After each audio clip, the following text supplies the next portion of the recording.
यह कहानी एक भाभी माँ की है। आशा करती हूँ ये कहानी आपको पसंद आएगी। कृपया आप लास्ट तक जरूर सुनिएगा। अतुल की दो संतान हैं, बेटा गगन और बेटी अविका। गगन अविका से 6-7 साल बड़ा है। घर में सब कुछ हंसी खुशी चल रहा था, मगर 5 साल पहले अतुल जी की पत्नी सरिता जी की तबीयत अचानक काफ़ी खराब रहने लगती है।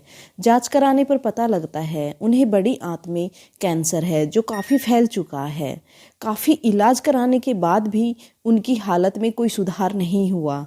जब उन्होंने लगने लगा कि अब वे ज़्यादा दिन तक जीवित नहीं रह पाएगी, तो एक दिन अपने पति से बोली, मैं अब ज़्यादा दिन जीवित नहीं रहूँगी। अविका अभी 15-16 वर्ष की है और घर संभालने के लिहाज से अभी बहुत छोटी है। मैं अपनी आंख बंद होने से पहले इस घर की जिम्मेवारी अपनी बहू को देना चाहती हूँ। आप जल्दी से गगन की शादी करा दीजिए।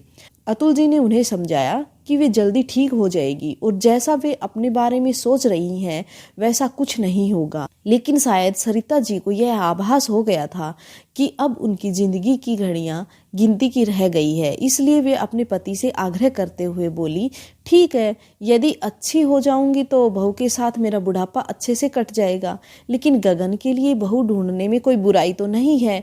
मुझे भी तसल्ली हो जाएगी कि मेरा घर अब सुरक्षित हाथों में है। अतुल जी ने यह सुन रखा था कि व्यक्ति को अपने अंतिम समय का आभास हो ही जाता है। अतः बीमार पत्नी की इच्छा का सम्मान करते हुए उन्होंने गगन के लिए बहू ढूंढना शुरू कर दिया। एक दिन गगन का मित्र आभीर अपनी बहन अनन्या के साथ उनके घर आया। गगन ने उन दोनों को अपनी माँ से मिलवाया। जब तक गगन और आभीर आपस में बातचीत में मशगूल थे, अनन्या सरिता जी के पास ही बैठी रही। उसका उनके साथ बातचीत करने का अंदाज, उनके लिए उसकी आंखों में लगाव देखकर अतुल जी ने फैसला कर लिया कि अब उन्हें गगन के लिए लड़की ढूंढने की जरूरत नहीं है। उन्होंने सरिता जी से अपने मन की बात बताई, जिसे सुनकर सरिता जी के चेहरे पर चमक सी आ गई। वे बोली, आपने तो मेरे मन की बात कह दी। गगन को भी इस रिश्ते पर कोई आपत्ति नहीं थी। दोनों परिवारों की रजामंदी से गगन और अनन्या की शादी तय हो गई। शादी के बाद जब मायके से विदा होकर अनन्या ससुराल आई तो सरिता जी उसके हाथ में अविका का हाथ देते हुए बोली, अनन्या, मैं मुंह दिखाई के रूप में तुम्हें अपनी बेटी सौंप रही हूँ। मेरे जाने के बाद इसका ध्यान रखना। अनन्या भावुक होकर बोली, मम्मी जी, आप ऐसा मत बोलिए। आपका स्थान कोई नहीं ले सकता। बेटी सबको एक ना एक दिन जाना ही होता है। लेकिन यदि तुम मुझे यह वचन दे सको कि मेरे जाने के बाद तुम अविका का ध्यान रखोगी, तो मैं चैन से अंतिम सांस ले पाऊंगी। माँ जी, आप विश्वास रखिए, आज से अविका मेरी ननद नहीं, मेरी छोटी बहन है। बेटे के विवाह के 1-2 महीने के अंदर ही बीमारी से लड़ते हुए सरिता जी की मृत्यु हो गई। अनन्या हालांकि उम्र में बहुत बड़ी नहीं थी, लेकिन उसने अपनी सास को दिया हुआ वादा पूरे मन से निभाया। उसने अविका को कभी अपनी ननद नहीं बल्कि अपनी सगी बहन से बढ़कर ही समझा। बड़ी होती अविका का वह वैसा ही ध्यान रखती जैसे एक बड़ी बहन अपनी छोटी बहन का ध्यान रखती है। अक्सर अविका से कहती, अविका, बड़ी भाभी, बड़ी बहन और माँ में कोई भेद नहीं होता। अविका के विवाह योग्य होने पर गगन और अनन्या ने उसकी शादी खूब धूमधाम से कर दी। विवाह में कन्यादान की रस्म का जब समय आया तो अतुल जी ने मंडप में उपस्थित सभी लोगों के सामने कहा, कन्यादान की रस्म मेरे बेटे बहू ही करेंगे। विवाह के बाद विदा होते समय अविका अनन्या से चिपक कर ऐसे रो रही थी जैसे वह अपनी माँ से गले लगकर रो रही हो। ननद भाभी की ऐसी मधुर संबंध देखकर विदाई की बेला में उपस्थित सभी लोगों की आंखें खुशी से नम हो गई। अविका शादी के बाद ससुराल चली गई। दूसरे शहर में ससुराल होने के कारण उसका मायका आना अब कम ही हो पाता था।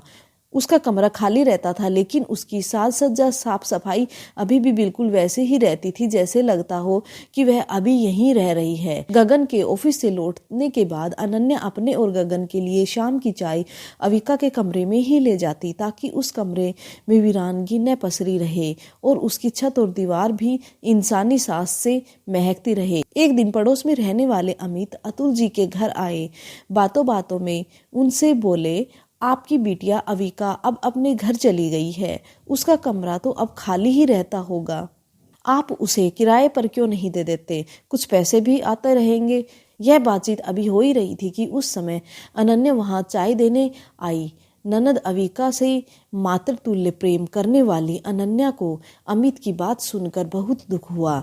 वह उनसे सम्मानपूर्वक कितनी दृढ़ता से बोली, अंकल, क्या शादी के बाद वही घर बेटी का अपना घर नहीं रह जाता, जहां उसने चलना सीखा, बोलना सीखा और जहां तिनका तिनका मिलकर उसका एक व्यक्तित्व को साकार रूप मिला। अंकल, बेटी पराया धन नहीं बल्कि ससुराल में मायके का सृजनात्मक विस्तार होती है। शादी का अर्थ यह नहीं कि उसके विदा होते ही उसके कमरे का इंटीरियर बदल दिया जाए और उसे गेस्ट रूम बना दिया जाए या चंद पैसों के लिए उसे किराए पर दे दिया जाए। बहू, तुम जो कह रही हो वह ठीक है, लेकिन व्यवहारिकता से मुंह मोड़ लेना कहाँ की समझदारी है। अंकल, रिश्तों से कैसा व्यवहारिकता? रिश्ते कंपनी की कोई डील नहीं होती है कि जब तक क्लाइंट से व्यापार होता रहे तब तक तो उसके साथ मधुर संबंध रखो और फिर संबंधों की इतिसिरी कर ली जाए। व्यवहारिकता का तराजू तो अपनी सोच को सही साबित करने का उपक्रम मात्र है।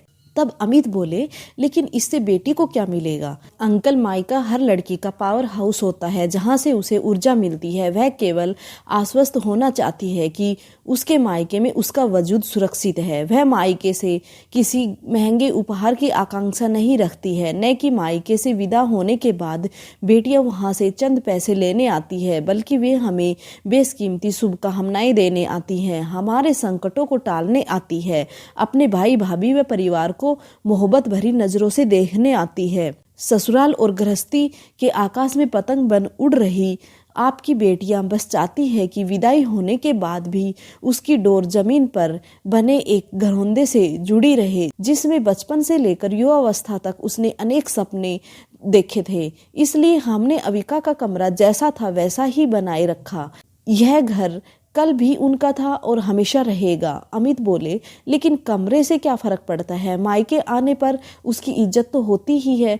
अनन्या बोली, अंकल, यही सोच का अंतर है। बात इज्जत की नहीं बल्कि प्यार और अपनेपन की है। लड़की के मायके से ससुराल के लिए विदा होते ही उसका अपने घर में स्वाभाविक अधिकार खत्म सा हो जाता है। इसलिए विवाह से पहले प्रतिदिन स्कूल कॉलेज से लौटकर अपना बैग लेकर सीधे अपने कमरे में घुसने वाली वही लड़की जब शादी के बाद ससुराल मायके में आती है, अपने उसी कमरे में अपना सूटकेस ले जाने के लिए हिचकिचाती है, क्योंकि दीवारें और छत तो वही रहती है मगर उसका मंजर अब बदल चुका होता है।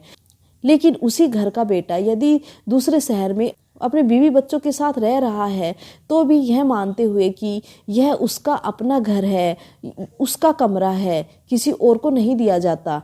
आखिर यह भेदभाव बेटी के साथ ही क्यों, जो कुछ दिन पहले तक इस घर की रौनक होती थी? यदि संभव हो तो बेटी के लिए भी उस घर में वह कोना अवश्य सुरक्षित रखना चाहिए जहां नन्ही परी के रूप में खिलखिलाने से लेकर वह नई दुनिया बसाने वाली एक नारी बनने तक उसने अपनी कहानी अपने माँ बाप, अपने भाई बहन के साथ मिलकर लिखी हो। हर लड़की की पीड़ा को सवर देती हुई अनन्या की दर्द में डूबी बात को सुनकर अमित को एक बार करंट सा लगा।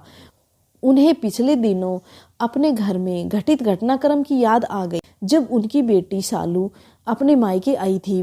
वे बोले, बहू, तुमने मेरी आंखें खोल दी। परसों मेरी बेटी शालू ससुराल से मायके आई थी। यहाँ आने के बाद उसका सामान उसके अपने घर में ड्राइंग रूम में काफ़ी देर तक पड़ा रहा, जैसे वह शालू का नहीं बल्कि किसी अतिथि का सामान हो। बेटा, अपनी बेटी पर आई जैसा बात को बचपन से अब तक सुनते आए, हमारी मनोभूमि वैसी ही बन जाती है। और इसी भाव में शालू को कब चुपके से घर के सदस्य से अपने ही घर में अतिथि बना दिया, उस मासूम को पता ही नहीं चला। पता नहीं क्यों मैंने उसका कमरा किसी और को क्यों दे दिया। यदि अविका की तरह शालू का कमरा भी उसके नाम सुरक्षित रहता तो वह भी पहले की भांति सीधे अपने कमरे में जाती और अपने कॉलेज ट्रिप से आने के बाद वह सीधे अपने कमरे में अपनी दुनिया में चली जाती थी उसी तरह। यह बोलते हुए उनकी आंखें भर आई और गला अवरुद्ध हो गया। वे रुमाल से अपना चश्मा साफ करने लगे। अनन्या तुरंत उनके लिए पानी का गिलास लेकर आई। पानी पीकर गला साफ करते हुए अमित बोले, बहू, उम्र में इतनी छोटी होने पर भी तुमने मुझे जिंदगी का एक गहरा पाठ पढ़ा दिया। मैं तुम्हारा शुक्रिया कैसे अदा करूं? अनन्या बोली कि अंकल, यदि आप मुझे शुभकामनाएं स्वरूप कुछ देना चाहते हैं तो आप अपने घर जाकर शालू से कहिए कि तुम अपने कमरे को वैसे ही सजाओ जैसे तुम पहले किया करती थी। मैं आज बचपन वाली शालू से फिर से मिलना चाहता हूँ। यही मेरे लिए आपका एक उपहार होगा। अमित बोले, बेटा, जिस घर में तुम्हारे जैसी बहू हो वहाँ बेटी या ननद को नहीं बल्कि हर किसी को रहना पसंद होगा। आज से शालू का पावर हाउस भी काम करने लगा है। वह उसे निरंतर ऊर्जा देता रहेगा। अमित की बात को सुनकर अतुल जी और अनन्या जी मुस्कुरा पड़े। खुशियों के इंद्रधनुष की रूपहली आभा अतुल जी के घर में अमित के घर तक फैल चुकी थी।